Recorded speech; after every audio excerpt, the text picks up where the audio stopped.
Good morning all of you. Today I will teach you Hindi first chapter third अपनी अपनी बीमारी। इस पाठ में अमीर और गरीब के बीच के अंतर को दर्शाया गया है।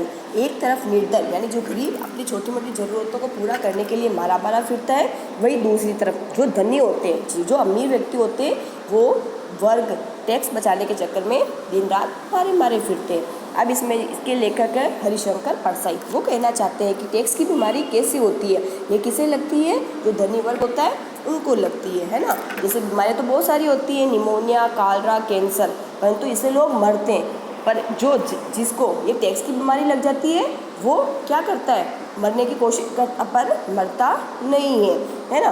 तो डॉक्टर से कहते हैं कि भी इसके प्राण बचा लीजिए, तो डॉक्टर क्या कहता है, इसका तो कोई इलाज ही नहीं है। टैक्स की बीमारी की विशेषता ये है कि जिसे ये लग जाती है वह कहता है कि हाय हम टैक्स से मर रहे हैं, और जिसे नहीं लगती वो कहता है हाय हमें टैक्स की बीमारी लगती ही नहीं है। कितने लोग हैं जिनकी महत्वाकांक्षाएं होती है कि टैक्स की बीमारी से मरे, पर मर जाते निमोनिया से। अब लेखक कहना चाहता है कि अगर शोक समाचार में ये ऐसे खबर छपती कि हिंदी के व्यंग्य लेखक हरिशंकर परसाई टैक्स की बीमारी से मर गए, वे हिंदी के प्रथम लेखक थे जो इस बीमारी से मरे, तो वो ये किसके लिए, हिंदी साहित्य के लिए गौरव की बात होगी, है ना। अब लेखक अपना अपना दुख बता रहा है कि सभी को अपने अपने दुख है।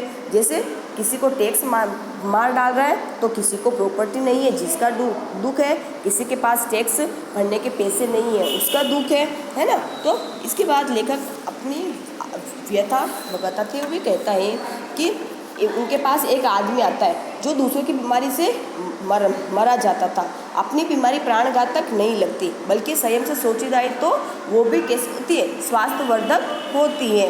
अब लेखक कह रहा है कि उसके पास 2-5 बंधु बेटे थे, और वो सब अपना अपना दुख बता रहे थे कि मुझे बिजली के 40 रुपये बिल जमा कराना है, और कोई कह रहा था कि भाई मैंने 6-8 कमरे बनाने थे, पर मेरे पास कम पैसे होने के कारण मैंने 6 कमरे ही बनाए, तो उसको इसका दुख था। और कोई जो पुस्तक विक्रेता वो कह रहा था कि पिछले साल तो मैंने 50,000 की किताबें भी बेची, इस साल मैंने 40,000 की किताबें बेची, तो मेरे 10,000 का नुकसान हुआ, किसी को ये दुख था, है ना। और जो तीसरा प्रॉपर्टी डीलर था उसके यहाँ पे मोटरी मशीन आई, तो ऐसा लग रहा था कि मशीन में आने में कठिनाई कैसे हुई। ओके बेटा। अब इसके बाद लेखक कह रहा है कि सबके जीवन में तरह तरह के संघर्ष है, तरह तरह के दुख है।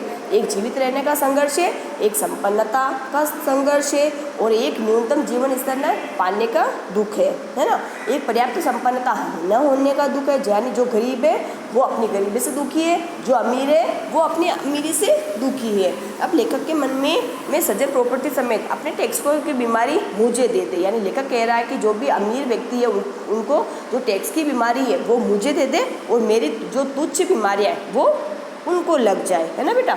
अब इस पाठ से हमने क्या समझा कि सबकी अपनी अपनी अलग अलग समस्याएं होती है, गरीबों की भी समस्या है तो अमीरों की भी समस्या है ना। धनी लोगों के पास पैसा होते हुए भी बहुत सारी समस्या है।